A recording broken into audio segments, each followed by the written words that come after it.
Now, if we look at Glacier Recession that's going on right now, and it's been going on for the last 10 or 20 years, what we see is it's basically a continuation of the recession that's been going on for 160 or 170 years, right?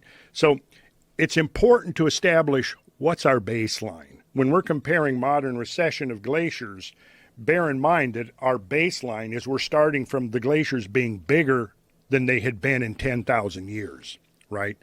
So I think then we have to understand that little ice age, in fact, had some pretty serious consequences for civilization. We can see that there were two periods, in the last 2,000 years, there were two periods of global cooling. One of them occurred in the 6th century. It actually now can be accurately dated to occurring between 536 and 544 AD, which is a very interesting time. This was basically the time that historians have for decades said this was the onset of the Dark Ages.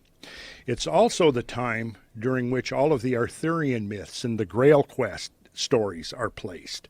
You know, Arthur's death is traditionally placed at the Battle of Camlan or Camlan, which is usually dated at about 540 AD, which basically culminated this quest for the Grail, right?